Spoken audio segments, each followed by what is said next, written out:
Well, we're back. I am really, really sorry about that. I got the blue screen of death.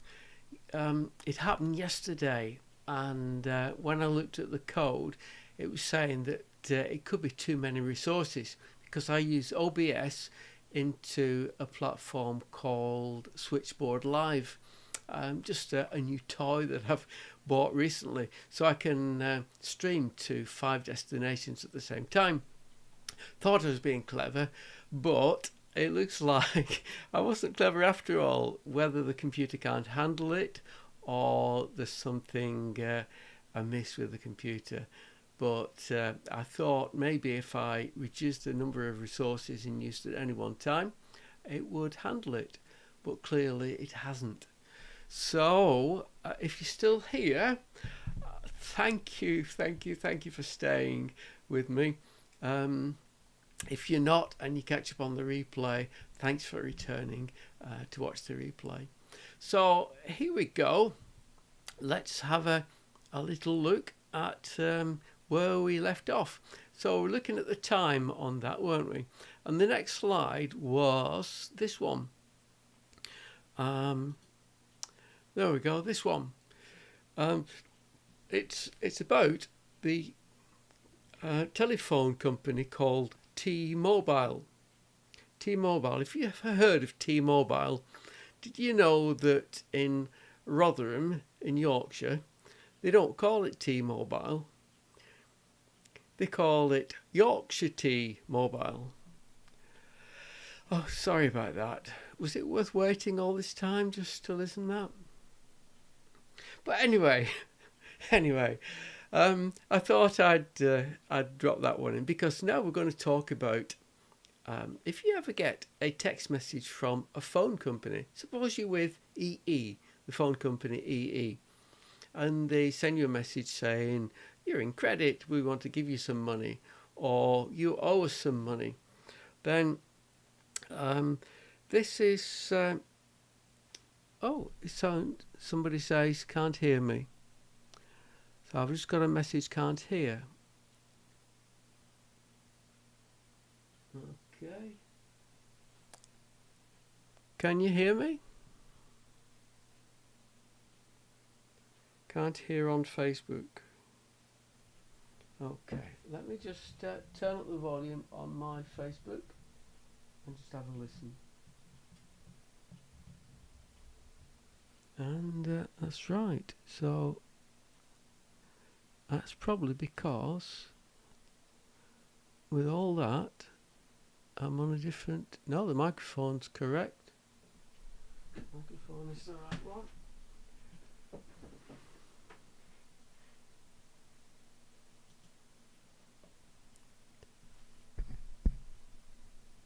So why can't you hear me?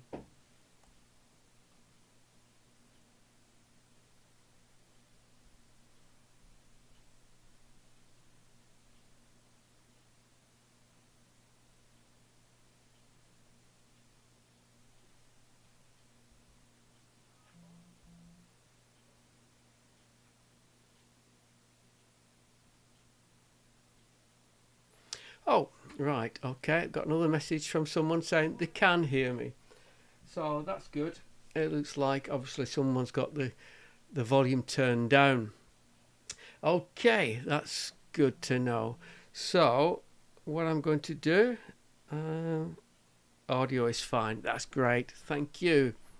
Okay, so let's carry on with the show, as they say. So here we go. eeonlinepayment.com. Oh, right. Okay. Got another message from someone saying they can hear me. Okay, so I'll just turn off the volume here so I don't hear myself talking to myself 30 seconds later. So imagine you get one from this company, eeonlinepayments.com. Is it real or is it fake? Well, simple way, just go on the website and see if that's one of the domain names. Actually, it's fake. It's not eeonlinepayment.com. But what about this? ee.com. .payments.eeonlinepayments.com. Is that real or fake?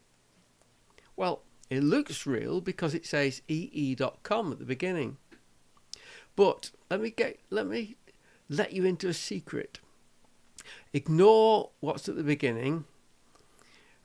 Anything that is before the forward slash, you know, a little forward slash that they have, anything before the forward slash, look at the very last .com or .co.uk or .org or whatever it is. That is what you need to look for. And that says eeonlinepayment.com, which we know is fake. So even though it says ee.com at the beginning, that is what it really is. And the first part is what we call a subdomain. So that is fake. Don't fall for it. If in doubt, ring up EE themselves or go on their website and check, because it says there very clearly ee.co.uk. I got a text the other day saying whoever invented autocorrect should burn in hello. Oh dear, yes, okay. And then they said there's a special place reserved for them in Hull. Oh, sorry about that. Okay. Well, this one is a real text message that our friend Michelle received. And this is what it said. Your parcel is being held at our depot due to an unpaid £2.70 shipping fee. Oh. Well, it looks correct, doesn't it? Because if you look, it says Royal Mail. But let's have a look at some of the English on it. It says, please pay the fees before Monday the 1st of March 2021, otherwise. Yep, they've missed out a full stop and capital letter. So that's one little telltale sign. It's the English, it's the grammar, it's the punctuation. Otherwise, the parcel will be returned to sender. Now, either they're an Elvis Presley fan, return to sender. Okay, I won't. Or English isn't their first language because they've missed out the article. They've missed out the word the. The parcel will be returned to the sender. So two little things that should make you alert straight away and suspicious. But when you look at that link, the URL, it looks authentic, doesn't it? royalmail.com. Yeah, well, if you've ever been to the Royal Mail website, that's exactly what it says. And that little code at the end, if you've ever had to type that into their website when you've wanted redelivery of a parcel, you know what it's about, because it's something like that. Always ends with GB at the end. But it's fake. It's an elaborate scam. Let me show you how to find out with that. Here we go, Sherlock. What you do is you copy it and you paste it into Word or any other word processor like that. Now, I can hear what you're saying. How on earth would I copy a text message from my phone into Word, which is on my computer? Well, I'll tell you. Easy way is you just copy it from the text message, put it into an email and send it to yourself. Pick that email up on your computer. Or you could just paste it into a word processor on your phone. Lots of phones have those nowadays. But I've pasted it into Word here, and as you can see, it says very clearly royalmail.com. But then I did a little trick. I changed the font to Times New Roman, and that has revealed something interesting. Can you see it? That lowercase l in Royal was actually a capital I, and the same in the word mail. So instead of being Royal Mail, it's Roya-i Mail. Roya-i Mail. whois.com. Very sneaky. Very, very cunning. So that's the way to find out. There you go. Times New Roman. Back to Arial, Royal Mail. Times New Roman. Royal May. So the other way you can actually do it is, instead of pasting it into Word, just paste it into Notepad, because Notepad comes up with a similar type of font, and you can immediately tell royamay.com. But suppose your interest is piqued now, and you think, I want to find a little bit more about the scam. I want to know a bit about the scammer. I want to know what's happening here. What can I do? Well, this is what you can do. If you search on Google for Whois, yep, there really is something called Whois. It's all one word. Whois.domaintools.com is my favourite, but there are lots of others out there. Just search for Whois, and whichever one you choose, in there you'll see a little search box. And in this search box I've put royamay.com. So not the whole link, just the website address, just those two little bits.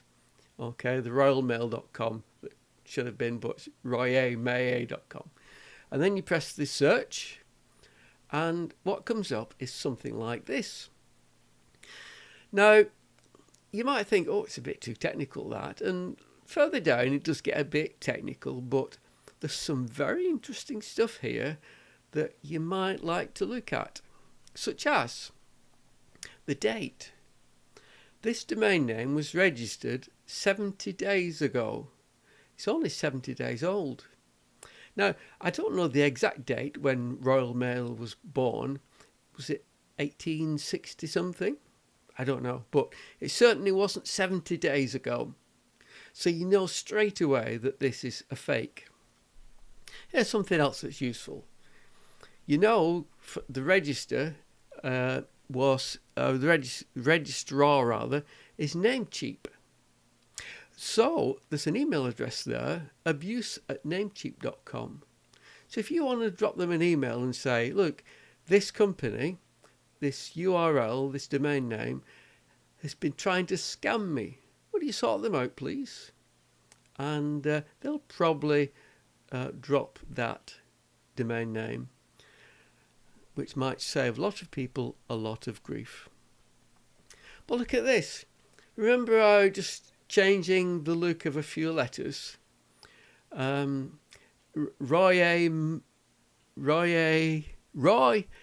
Malley. So instead of Royal Mail, they've changed it to royamalley.com. It's the same letters, just rearranged slightly differently. So the scammer wants to look a little respectable. So he's called himself Roy A. Malley.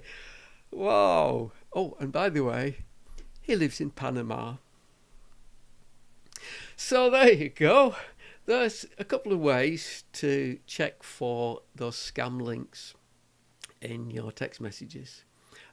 Here's my website, by the way, just a little plug for it, because on there's an article that I've already written called How to Identify Fake Links in Your Text Messages, and it goes through that first bit that we did. Remember the bit before everything crashed?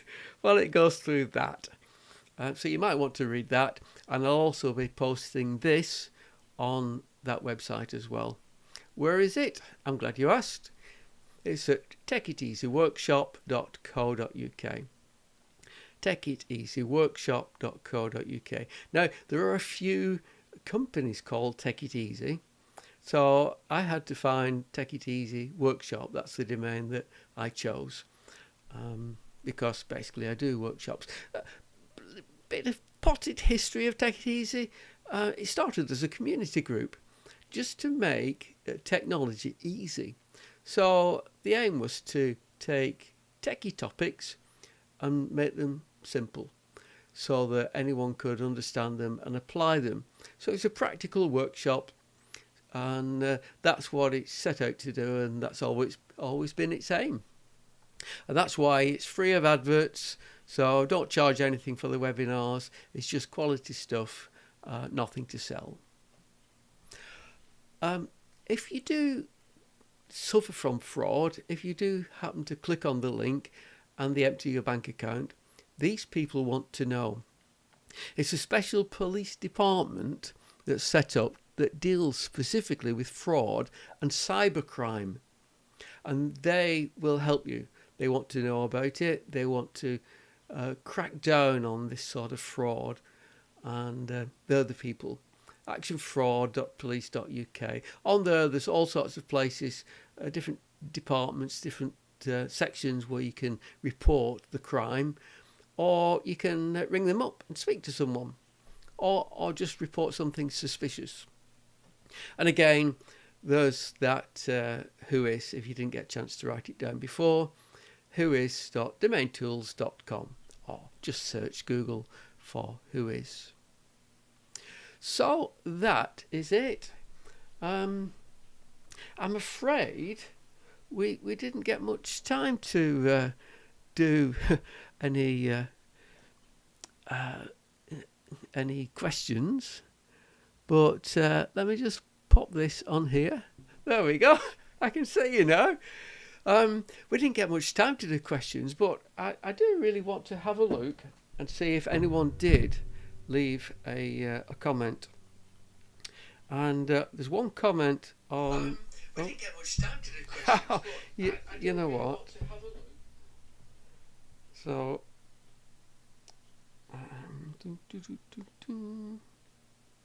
So there's one comment there. Oh, you know what? Every time I try and click on the comment, it comes up with a video. It's not what I wanted to do. So let me look at the previous one. Well, there's no comments on that one. So let me have a look on my personal profile. So just bear with me 1 second while I do that.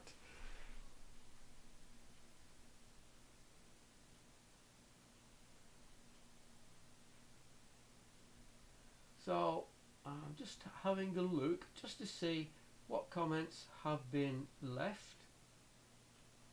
Oh, here we go. I've got a comment from Stuart St. Paul.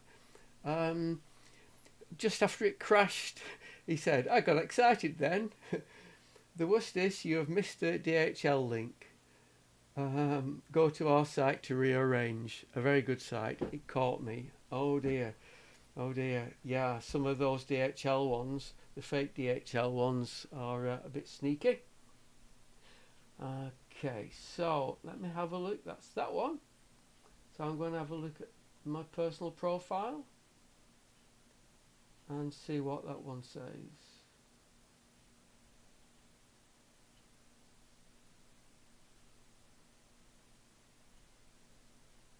Well, it looks like it's not streaming to there at the moment.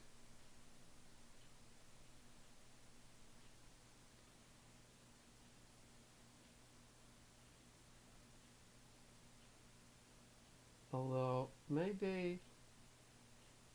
Oh yes, yeah, I got a message on there from John Upton. Thanks, John. Oh dear, he's fallen off the pier. Wigan Pier. He's fallen off Wigan Pier. It's Manchester City Blue. Where are you? Great, thanks, John. And hey, and oh, Christine, my wife, said I'm in Wigan. Great. So now I know where she's from. Okay, well that's it. Thank you very much for joining us. Thank you very much for coming back after the horrendous break in the proceedings. If it was proper television, I'd have a little sign saying normal service will be resumed as soon as possible. If you were around in the 60s, you will remember that would happen very often. So thank you very much once again for joining and for coming back and watching the final bit of the show, and hope that was useful. Hope you never get caught out with a scam text message. I hope all goes well. Just to let you know that I went to sleep on my smartphone yesterday. It serves me right. It's my own fault because I installed a nap. I'm sorry. Okay, I'll leave you with that and I'll catch you next time. Thanks again for joining, and I'll see you soon. Bye for now.